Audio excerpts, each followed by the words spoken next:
Innovation distinguishes between a leader and a follower. This is a famous quote from none other than Steve Jobs, the founder of Apple, who, in the eyes of many, constantly pushed for breaking boundaries, hard work, and most importantly, innovation. The reveal of the first iPhone is just up there with some of those crucial bookmarks in history.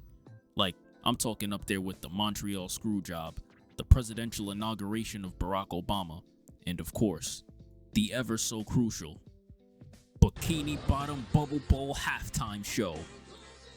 That one still brings a tear to my eye. It was at this reveal that Steve sent shockwaves throughout the tech industry, showing off a phone that was essentially just a screen with one button at the bottom that we'd later know as the iPhone, featuring multi-touch technology, a digital keyboard, to little things like just being able to scroll through your contacts, to software that allowed users full access to websites, full screen display for watching things, and full music access through iTunes. This phone would essentially have the potential to replace three facets of technological utilization as we knew it: the phone, the computer, and the music player. And all this was to be sold to the public for $500. To put that into perspective, the average smartphone back in 2007 was $200 to $300. And Apple essentially said, "I'll tell you what, bucko, for an extra $200, we can offer you something that replaces your iPod, your regular boring ass phone, and can potentially be a computer on the go." And the rest is history.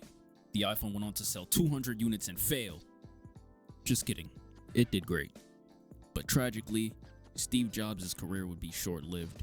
He passed away from a pancreatic cancer in 2011. RIP to Steve Jobs.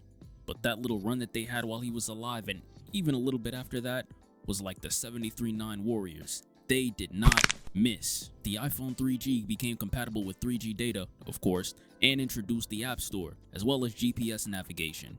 The 4 introduced a front-facing camera, so you already know what that meant. FaceTime, baby. They also introduced Siri, a virtual assistant on your phone that could make your experience a little bit more convenient. You guys gotta understand that at this time, 5 years prior, you'd be lucky if your phone didn't have an antenna coming out of it the size of your girlfriend's favorite toy. And now you can talk to your phone. Essentially, guys, the future was here, right? Cyberpunk, Blade Runners 2049, Meet the Robinsons. This was here. The wait is over. But somewhere along the lines, this company that was once known for being so innovative is now known for being stagnant, scummy, and greedy. And I'm obviously not the only one who thinks this. And really, that's kind of what I wanted to talk about today. I feel like Apple products fell off in many ways. However, before we get into this rant, there's a few things that I want to go over. Firstly, I'm by no means tech savvy, nor am I a tech channel. In fact, it may come as a shock to many of you that the very computer that I'm using to make this video is being held together by nothing more than duct tape and the power of friendship. If you're looking for some sort of in-depth analysis on the specs of Apple products compared to the other products on YouTube, and I just don't got that for you. I'm just a regular dude on YouTube that voices his opinions on random shit. Which brings us into the next disclaimer: nothing I say is objective. In fact, feel free to disagree with me, respectfully of course, in the comments if you want. No matter what I say about Apple, at the end of the day, they're still the #1 tech company in the world, and that is for a reason. Which again, smoothly transitions us into the next thing. I'm biased as shit. I own Apple products personally. I'm not even gonna lie to y'all, especially the iPhone. And that's for a few reasons, which I'll also share with y'all. And I'm probably gonna get hate for some of these, but fuck it. The first reason is for iMessage and FaceTime features. They're just essential for me personally, just due to people around me also having iPhones. I'm just personally not about to be that one asshole in the group chat turning the messages green. And honestly, I really do like these two features. I'll definitely give Apple that. The second reason being that iPhones also have the best cameras. Once again, this might be something personal to me. Not everyone cares about taking pictures. Some of you guys are probably ugly, and some of you guys are probably not photogenic, but when it's time for me to catch the angles, I'm gonna need that camera. And recently I actually heard that other competitors are implementing better cameras into their products, but at the time for me switching over from Samsung to iPhone, those Samsung cameras just wasn't it. What's better at taking photos? Android or iPhone? Let's check. So this is Android. Let's take a photo.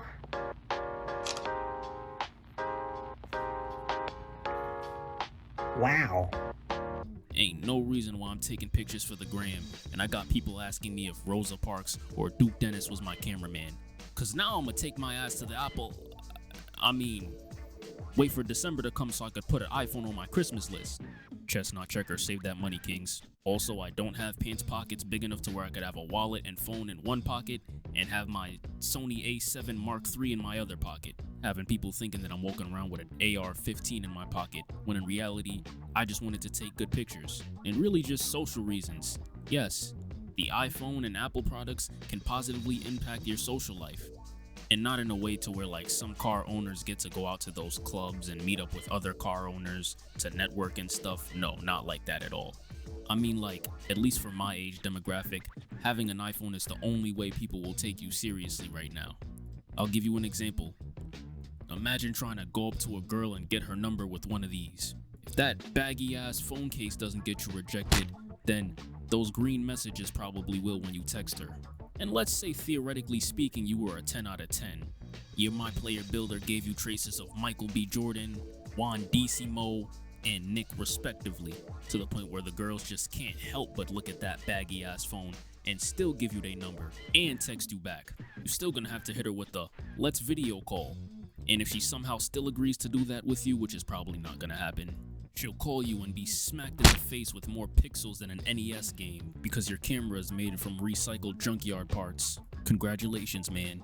You've successfully dried up the cat. But without further ado, let me tell you guys why Apple is annoying. My first gripe with Apple is just some of the scummy practices that they do. Like, for example, they make phones out of glass recently, which is a complete 180 from the more durable aluminum and plastic of its predecessors. This essentially ensures that the first time you drop your phone, it will break. Then you have to make an appointment to go to the Apple store to pay an outrageous price to get your phone fixed. And yes, I said appointment, which is crazy because it's Apple and not Le Bistro in Le Parc. Not to mention the minimum 2-hour wait time that you'll have to go through just to either get a new phone or for them to fix your phone. Unless of course you pay $200 for Apple Care. I know some of you guys are probably thinking, Joke's on you, Apple. I have a spot by my house that fixes phones for a fraction of the price. well, the joke's actually on you, because once you do that, Apple doesn't even consider it one of its products anymore. So if there's ever a situation where you need to get a phone upgrade, which, unless you've only got one kidney or your dad is Magic John Bron James, what you typically do is take your phone into Apple to earn credit towards a new phone. But God forbid you got your phone fixed at a third-party store. They ain't taking that phone, they ain't seeing that phone, they won't even allow you to throw that phone in their garbage. And ultimately, when a company makes it to where there's one way to do something, they get to charge whatever the fuck they want for that thing. Then of course we can talk about the removal and then reselling of certain items and features that come with these products. Like when they took away the headphone jack, so no more $10 skull candies on your way to school. Instead, buy ours for $30, but those are cheaply made and you don't want to wait 5 hours in the Apple store to get a new pair, so now you gotta spend $200 on AirPods. And honestly, the AirPods are fragile as hell, so if they break, you gotta replace them, but you can always buy Apple Care. Are you guys seeing the pattern here? But of course, you can also buy the headphone jack adapter for $10, which, bro, if you're already in the store looking for a new pair of headphones, you might as well buy the headphones instead of buying a $10 adapter, which will run you just about the same amount as it would be to buy a new pair of Apple headphones when you combine it with the price of your third-party headphones. Funny enough, every iPhone actually came with a pair of headphones at one point. Ah, man, good times. They also gave us a new USB-C charger, rendering your old USB adapter useless. They even got rid of the home button and then resold it to us. Nah, I'm just kidding. But they definitely thought about it. And honestly, a bunch of other companies beat them to the punch. But if they did resell it to us, my ass probably would have bought it. I would have been walking around with more attachments on my iPhone than Black China has on her body. The point is, any chance Apple can get you to pay for something, they're gonna take that chance. Bringing us into our next issue, which is lack of innovation. Since 2016, it feels like Apple hit somewhat of a window where things didn't really change. We used to anticipate what new features we'd get in the new products, and now it's kind of a known joke that they don't really add anything but more cameras. Like realistically, Apple, there's only so many cameras that we're gonna need. These new phones are starting to look like a trypophobia hazard, and it's not even just the phones, it's everything else that they sell. If anything, they're actually taking things and features away from us. The computers no longer have USB ports or disk trays, and there's currently no Apple laptop on the market that has a replaceable SSD. But really, year after year, they just drop the same thing over and over, maybe make it a little smaller, but one thing's for sure, they're gonna charge us double the price. And please, I challenge someone down there, name one thing Apple has done in the past 5 years significantly different from the previous product that they had, but do this without naming anything about cameras, emojis, facial features, or iOS updates. No, seriously, I challenge you. Yes, I'd even go as far as to say this, and I'm not talking about phones because I will admit Apple does dominate the phone market for a reason, which is why they've damn near completely shifted their gear over to this market. But let's not forget what got their foot in the door in the first place, their ability to create a good computer. But at this point, I truly can't see a reason to get an Apple computer or even a laptop over any of the competitors. I'll play devil's advocate here though. It's good that everything is saved onto the iCloud, so virtually anything you have on your phone, on your iPad, you'll also be able to pull up on your computer with ease, really. But that's literally all I can give them. The latest MacBook Pro is $1,300. You get no customization. It's a way less powerful computer than, honestly, even a mid-tier gaming laptop. Unless iCloud and iMessage purposes are that important to you where it costs you $1,300, I really don't see the point.